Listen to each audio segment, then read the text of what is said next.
Sabana. Are you ready? Kicau, kicau, kicau mania. Kicau, kicau, kicau mania. Kicau, kicau. Assalamualaikum warahmatullahi wabarakatuh. Baiklah teman-teman, kami dari kelompok 6 yang beranggotakan saya Farida Sadi Putri, Saya Wafi Al-Kauzar, saya Rosna, Saya Sinta, saya Muhairi, saya Silpa. Baiklah, di mata kuliah farmakologi ini kami akan menjelaskan tentang saluran pencernaan. Baiklah, yang pertama ada apa itu sistem pencernaan yang akan dijelaskan oleh Silpa. Baik, sistem pencernaan adalah rangkaian organ dalam tubuh manusia yang bekerja sama untuk mencerna makanan menjadi energi dan zat gizi yang dibutuhkan oleh tubuh. Proses pencernaan itu sendiri dimulai dari mulut hingga menjadi feses yang dikeluarkan melalui anus. Selanjutnya ada organ pencernaan manusia yang terdiri dari mulut, kerongkongan, hati, lambung, usus besar, usus halus, dan terakhir yaitu rektum dan anus. Untuk mulut itu sendiri yaitu merupakan tempat pertama kali makanan masuk. Di mulut makanan dirasakan, dihancurkan, dilunakkan, dan dicerna.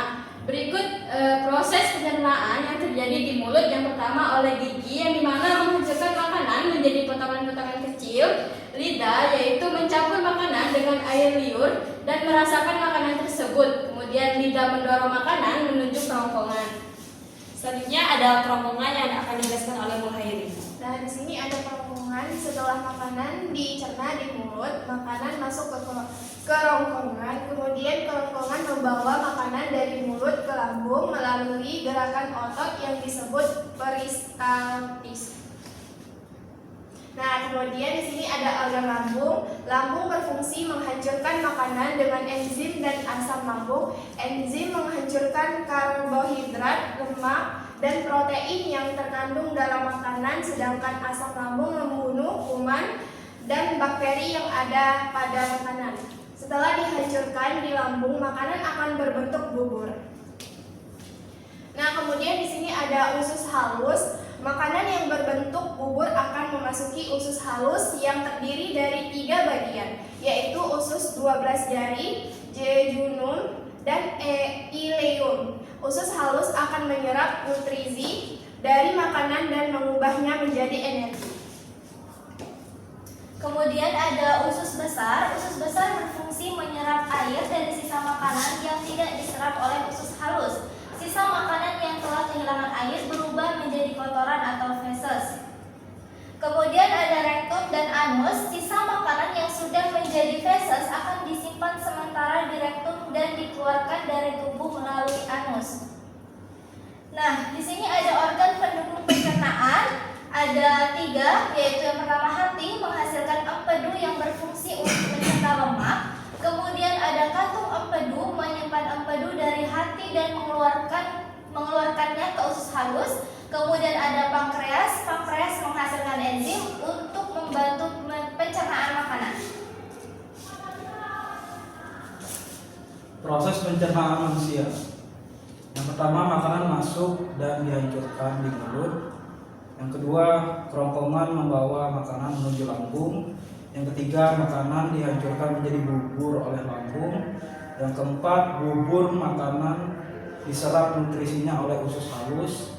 Yang kelima, usus besar menyerap air dan membentuk feses. Yang terakhir, rektum dan anus menyimpan dan mengeluarkan feses. Studi kasus.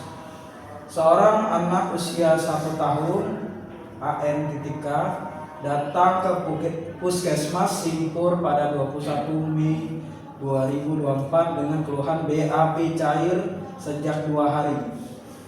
Frekuensi 5 kali per hari.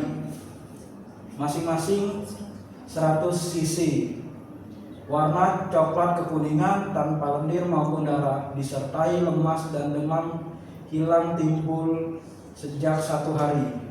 Tidak ada batuk, pilek, muntah, sesak, atau kejang. Anak tampak lemas dan rewel, belum mendapatkan pengobatan sebelumnya, hanya diberi ASI terus-menerus karena ibu khawatir dehidrasi. Nafsu makan menurun tetapi masih mau minum ASI. Riwayat lahir cukup bulan, BB lahir 2.700 gram, persalinan normal tanpa komplikasi, mendapatkan IMD, MT, ASI mulai usia 6 bulan. Saat ini makan 3 kali sehari, namun sering tidak habis. Buah hanya diberikan seminggu sekali. Anak sering jajan makanan ringan, minuman dingin hampir setiap hari. Imunisasi lengkap. Ibu kurang memperhatikan kebersihan tangan saat menyiapkan makanan. Anak sering bermain di luar rumah. Ibu mengetahui diare bisa berbahaya karena dehidrasi dan berharap dengan berobat kondisi anak dapat membaik. Analisis keluhan. Berdasarkan kasus, anak usia 1 tahun datang dengan keluhan utama BAB cair sejak 2 hari dengan frekuensi 5 kali per hari, volume 100 cc, warna coklat kekuningan tanpa lendir dan darah. Kondisi ini menunjukkan diare akut non-spesifik yang kemungkinan besar disebabkan oleh infeksi, terutama infeksi virus atau bakteri ringan, disertai gejala tambahan berupa lemas dan demam hilang timbul yang mengarah pada proses infeksi dalam tubuh. Tidak ditemukan gejala berat seperti muntah, kejang, atau sesak sehingga kondisi masih tergolong ringan sedang. Anak masih mau minum ASI yang merupakan tanda baik karena asupan cairan masih ada meskipun nafsu makan menurun. Selanjutnya ada faktor risiko dan penyebab. Beberapa faktor risiko pada kasus ini yang mendukung terjadinya diare antara lain: yang pertama, kebersihan tangan ibu kurang saat menyiapkan makanan. Yang kedua, anak sering jajan sembarangan atau makanan ringan atau minuman dingin. Yang ketiga, frekuensi pemberian buah sangat kurang. Yang keempat, anak sering bermain di luar, paparan kuman lebih tinggi. Yang kelima, faktor-faktor tersebut dapat menyebabkan masuknya mikroorganisme patogen ke dalam saluran pencernaan sehingga menimbulkan diare. Selanjutnya ada analisis kondisi klinis.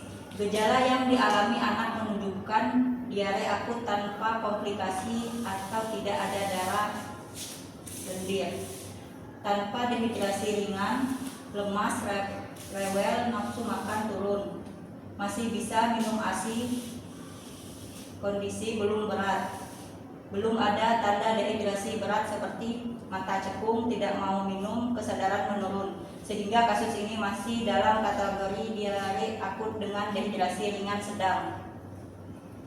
Selanjutnya ada kemungkinan diagnosis.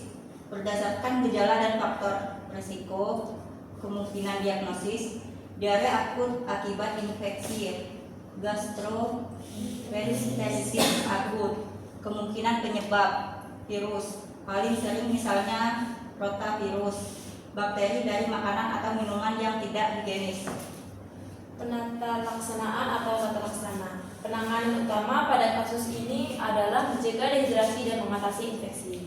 Pertama, terapi cairan.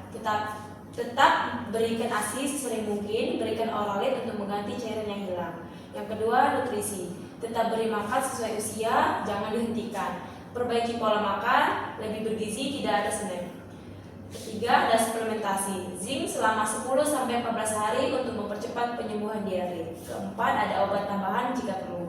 Antipiretik diberikan jika demam, berfungsi menurunkan suhu tubuh dan membuat anak lebih nyaman. Antibiotik hanya diberikan jika ada indikasi infeksi bakteri seperti BAB berdarah atau lendir atau demam tinggi, karena sebagian besar diare disebabkan virus sehingga tidak memerlukan antibiotik.